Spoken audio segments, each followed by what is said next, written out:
John Piaget was a developmental psychologist who studied the stages of development.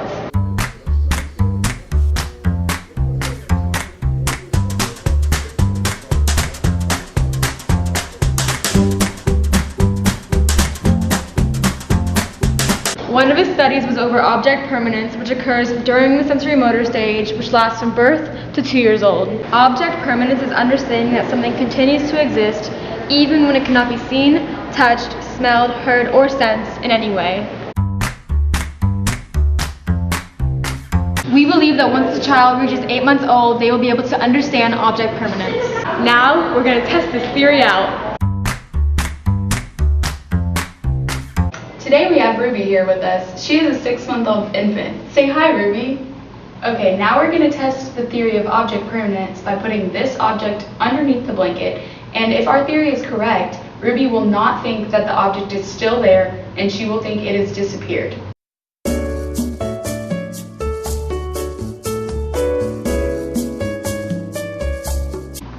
Our theory was accurate because Ruby was not aware that the object was hidden under the blanket. Now we're going to test this theory out with 8-month-old Jessica.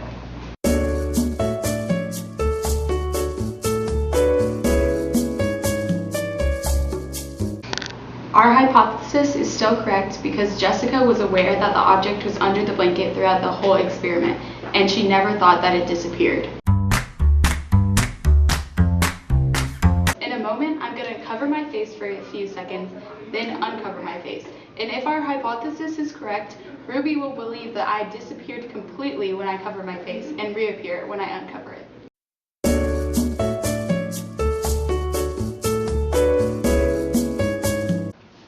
As you can see, our theory was correct because Ruby reacted differently to the covering and uncovering of my face. This makes sense because Ruby has not yet understood object permanence. Now we're going to test this theory out with an 8-month-old named Jessica.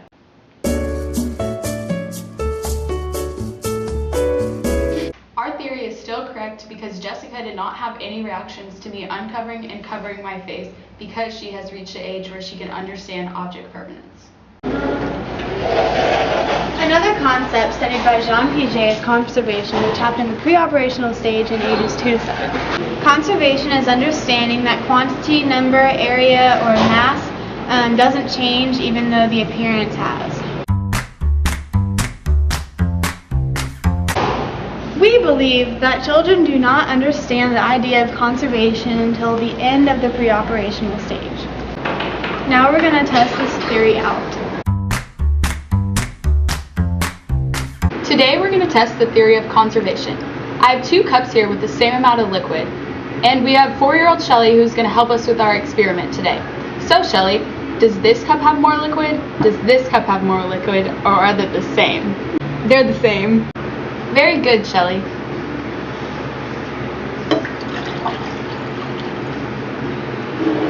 Okay, now, does this cup have more liquid?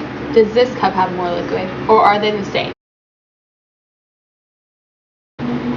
This one has more because it's taller. Now we're going to test the same experiment with Crystal, who is 7 years old. So Crystal, does this cup have more liquid? Does this cup have more liquid? Or are they the same? They have the same amount of liquid. Correct. Okay. Now Crystal, does this cup have more liquid? Does this cup have more liquid? Or are they the same? They have the same amount of liquid. Very good. Since Crystal has reached the age where she can now understand the theory of conservation, that is why she knows that the 2 cups still have the same amount of liquid. We have Shelly here with us again, and we have these 3 graham crackers. I'm going to give 2 of the graham crackers to me and 1 to Shelly. So Shelly, do you think these graham crackers are shared evenly? No, because I only have 1 and you have 2. Okay, how about this? Now are they shared evenly? Yeah, because we both have 2. Now we're going to do this experiment with Crystal, who is 7 years old. Okay, Crystal, do you think we shared these graham crackers evenly? No. Why not? Because I have 1 half and you have 2 halves. Here we have 4-year-old Shelly with us again, and we're going to test one more experiment over conservation.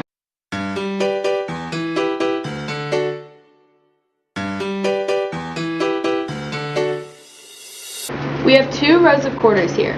Now, Shelly, does this row have more quarters in it? Does this row have more quarters in it? Or do both rows have the same amount of quarters in them?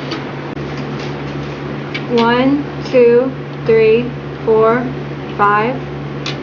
1, 2, 3, 4, 5, 5, 5. They have the same amount of quarters. Very good.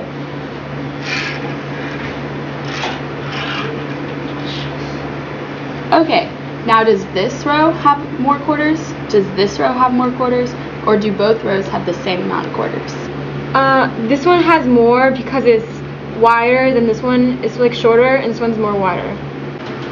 Since Shelly has not reached the age where she can understand conservation, she does not understand that the quarters were merely spread apart and not added. Now we're going to repeat this experiment with Crystal. Okay, Crystal.